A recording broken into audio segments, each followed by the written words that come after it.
Hello friends, welcome to my YouTube channel art study preparation. आज हम चित्रांकन के माध्यम और उनकी प्रविधियों को समझेंगे। सबसे पहले माध्यम और प्रविधियाँ, ये जो दो शब्द हैं इनमें क्या डिफरेंस है इनको समझते हैं। माध्यम यानी कि मीडियम, किसी भी मीडियम में काम कर रहे हैं, किसी भी माध्यम में काम कर रहे हैं तो वो माध्यम हो गया। यानी कि आपके जल रंग हो सकते हैं, तेल रंग हो सकते हैं, या फिर और भी किसी प्रकार के रंग, है ना। और प्रविधियाँ होती हैं उनकी तकनीक, यानी कि तकनीक कहें या फिर टेक्निक कहें एक ही बात है। उसी जल वर्ण को या फिर उसी जल रंग को, तेल रंग को हम किस प्रकार किस टेक्निक में यूज करते हैं वो हमारी प्रविधियां हो गई। जैसे अजंता के जो भित्ति चित्र हैं वो टेम्परा माध्यम में बने हैं, और उनकी जो विधि है, जो प्रविधि है या फिर टेक्निक है, वो फ्रेस्को टेक्निक है ना। फ्रेस्को सेटको टेक्निक, ठीक, उसको हम आगे समझेंगे। खैर, अभी जो है ये जो चित्र रचना के दो माध्यम होते हैं मुख्य रूप से, वो शुष्क माध्यम और आर्द्र माध्यम। शुष्क माध्यम जो है, शुष्क माध्यम कुछ दो प्रकार से होते हैं, जैसे चूर्णित और पेस्टल वर्ण। चूर्णित वर्ण रंगों के चूर्ण या पाउडर से बने रंग होते हैं, या फिर रंगों के चूर्ण या फिर पाउडर से बने हुए चित्रों को हम चूर्णित वर्ण कहते हैं, चूर्णित वर्ण के अंतर्गत रख लेते हैं। प्राचीन शास्त्रों में इस पद्धति को धूलि चित्र कहा गया है। धूलि चित्र, प्राचीन शास्त्र जो है धूलि चित्र, उसमें मुख्य रूप से आपका मानसोलास जो ग्रंथ है, चालुक्य राजा सोमेश्वर द्वारा 12वीं सदी में लिखा गया मानसोलास। मानसोलास में 5 प्रकार के चित्र बताए गए हैं, भाव रस, सॉरी, विद अविद भाव रस धूलि, है ना। तो जो धूलि वर्ण है उसी को कहा गया है चूर्णित वर्ण। चूर्णित वर्ण, जो चूर्णित वर्ण है इसके अंतर्गत हमें रंगोली, सांझी, चौक पूर्णा, इन सभी के उदाहरण हम ले सकते हैं। रंगोली जो आपकी महाराष्ट्र की लोक कला है, सांझी चौक पूर्णा उत्तर प्रदेश की लोक कला है ना। उसी प्रकार जो पेस्टल वर्ण है ये भी शुष्क माध्यम है, शुष्क माध्यम के अंतर्गत आता है। शुष्क यानी कि सूखा हुआ, है ना।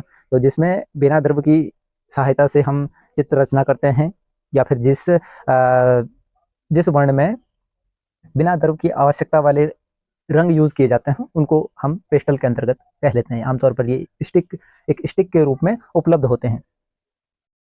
जो पेस्टल वर्ण है, पेस्टल वर्ण आपके प्रभाववाद के अंतर्गत वेगा ने इस विधि में, इस प्रविधि में काम किया था, इस माध्यम में काम किया था। जो पेस्टल वर्ण है ये शुष्क माध्यम की श्रेणी में इनको रखा जाता है, और रंगों के मिश्रण से जो विविधता की दृष्टि है या फिर विविधता की दृष्टि से इसमें सीमित बल ही उत्पन्न हो पाते हैं। यानी कि अगर हमें पेस्टल रंगों में एक से अधिक टोन का यूज करना है या फिर एक ही रंग की अलग अलग तान बनानी है तो सीमित ही तान बन पाएगी। इसमें वो फैसिलिटी हमें नहीं मिलती है, वो उपलब्धता हमें नहीं मिलती है जो जल वर्ण में मिलती है, या फिर अन्य जो आर्द्र माध्यम है उनमें नहीं उनमें संभव हो पाता है। पेस्टल वर्ण में सीमित बल ही उपलब्ध हो पाते हैं या फिर उत्पन्न कर पाता है कोई भी आर्टिस्ट। इसके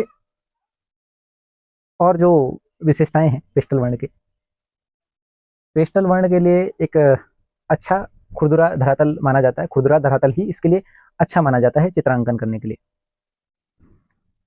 ताकि वो आसानी से उन स्टिकों को यूज किया जा सके चित्र रचना के लिए। रंग को, रंग जो है पेस्टल वर्ण के जो रंग होते हैं उनको प्राय कागज पर से झड़ने का भय रहता है। वो नॉर्मली झड़ जाते हैं लॉन्ग टाइम तक। उससे बचने के लिए प्राचीन समय में इसमें अंडे का जो जर्दी है या फिर अंडे की जो सफेदी है उसको पानी में मिलाकर या फिर अन्य प्रकार का गोंद वगैरह का घोल उस पर लगाया जाता था, ताकि उनको स्थायी बनाया जा सके। इसी प्रक्रिया को फिक्सेटिव कहते हैं, या फिर हम वर्तमान में ये हमें रेडीमेड उपलब्ध हो जाता है जिसको हम फिक्सेटिव कहते हैं, फिक्सेटिव स्प्रे कहते हैं। यानी कि कुल मिलाकर इस पे जो है फिक्सेटिव स्प्रे का घोल लगाया जाता है रंगों को स्थायी करने के लिए, पेस्टल रंगों को स्थायी करने के लिए। जो पेस्टल रंग से बने चित्र होते हैं उनको इस प्रकार फ्रेम किया जाता है कि वो कांच को टच न करें। जो चित्र है आपका, उसको उसके और कांच के बीच जो है गैप रहना चाहिए।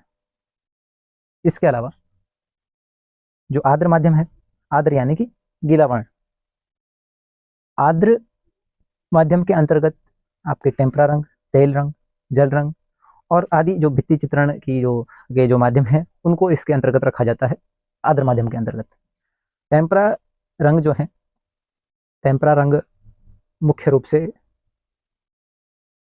टेम्परा रंगों में जो तेल तथा जलीय दोनों प्रकार के तत्व उपलब्ध होते हैं। जब इन रंगों का प्रयोग किया जाता है, टेम्परा रंगों का जब प्रयोग किया जाता है तो ये जल में घुलनशील होते हैं, सूखने के बाद ये अघुलनशील हो जाते हैं। टेम्परा माध्यम जो है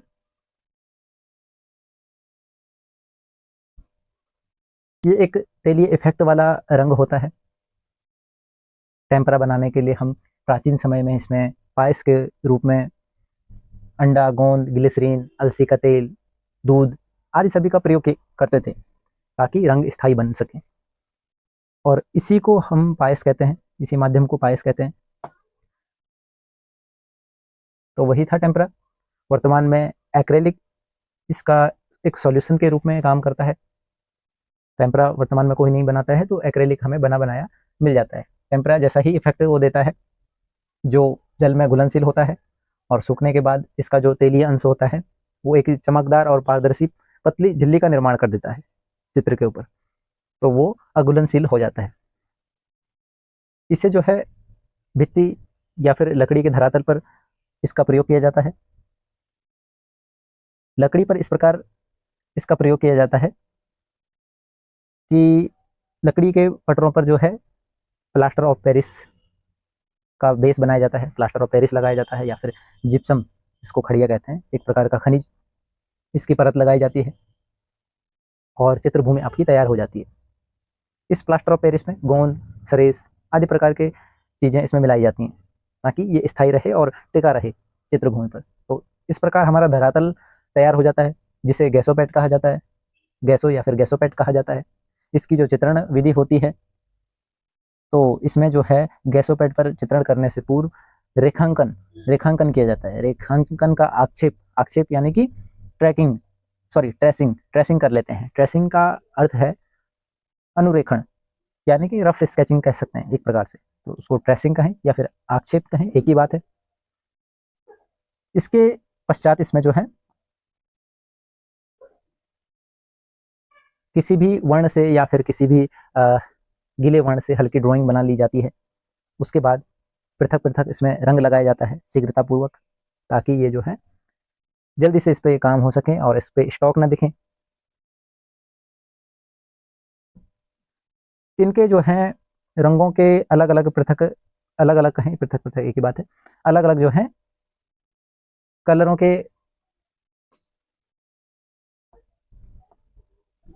शेड बना लिए जाते हैं, अलग अलग शेड बना लिए जाते हैं ताकि जो है उसको शीघ्रतापूर्वक उसके ऊपर तुलिका स्पर्श लगाए जा सके, और तुलिका स्पर्श भी इस प्रकार लगाए जाते हैं ताकि फास्ट काम किया जा सके, है ना। अगर धरातल पर थोड़ी देर तक हम ब्रश रख देते हैं या फिर तुलिका स्पर्श थोड़ी देर के लिए हो जाता है तो तुलिका जो है धरातल पर चिपक जाती है और उसके बाद जो है वो वहां से रंग उखड़ने लगता है। और इसी प्रकार इसमें कार्यकुशलता, कलाकार की कार्यकुशलता इसमें आवश्यक हो जाती है, इसमें शीघ्रतापूर्वक कार्य किया जाता है।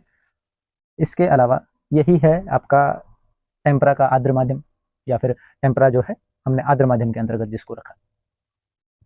भारतीय टेम्परा की अगर बात करें तो भारतीय टेम्परा 16वीं सदी ईस्वी से जो भारत में मुगल और राजपूत शैलियों में कागज पर जिस पद्धति से चित्र रचना की जाती थी उसे भारतीय टेम्परा कहें। 16वीं सदी ईस्वी से ही क्यों कहा, क्योंकि उसी टाइम पे मुगलों का आगमन हुआ, यानी कि 1526 में बाबर आया, 1526 से 30 तक बाबर रहा, 30 से 39 या फिर 56 तक आपका हुमायूं रहा। फिर उसी के बाद जो है प्रॉपर हुमायूं के काल से जो है चित्र वगैरह बनना स्टार्ट हो गए थे। आपने देखा होगा हमजनामा वगैरह में चित्र बने, हमजनामा की जो बाकी का भाग था वो अकबर के काल में चित्रित हुआ। तो उसी टाइम से 16वीं सदी कहा गया, पूरे किसी एक टाइम पीरियड को न लेके पूरा 16वीं सदी का टाइम पीरियड हमने इसको दे दिया, है ना। जब कोई फिक्स डेट ना पता हो या फिर फिक्स डेट ना ली गई हो तो उसको सदी में कन्वर्ट कर लिया जाता है, यानी कि 100 सालों की एक सदी, है ना।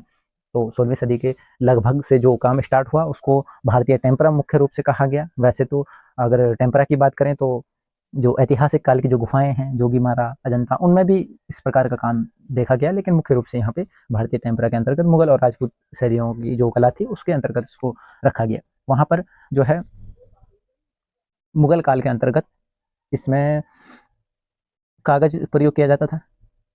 कागज के को पहले घोटा जाता था, फिर उस पर रेखांकन किया जाता था, है ना, फिर उसके ऊपर चित्र बनते थे। इसके अलावा चरबे का भी इसमें प्रयोग किया जाता था। चरबा यानी कि हिरन की खाल का जो होता है, हिरन की खाल की झिल्ली जो होती है उसको चरबा कहा गया है ना। तो चरबे का भी इसमें प्रयोग किया जाता था। इसके अलावा कपड़े का भी प्रयोग किया जाता था। कपड़े को यूज करने के लिए पहले उसमें एक प्रकार का घोल लगाया जाता था चावल का, ताकि कपड़े के जो छिद्र हैं वो बंद हो जाएं। उसके बाद उसमें प्रॉपर तरीके से काम किया जाता था। ठीक है, तो ये था आपका आज का जो पार्ट 1 है माध्यम और प्रविधियों का। चित्रांकन के जो माध्यम और प्रविधियां हैं उनका पार्ट 1 था। आर्द्र माध्यम में इसके बाद हम देखेंगे तेल चित्रण, भित्ति चित्रण और बाकी की जो चीज़ें हैं। तो कैसी लगी आपको ये वीडियो, कमेंट कीजिएगा, लाइक कीजिएगा और सब्सक्राइब भी कीजिएगा। धन्यवाद।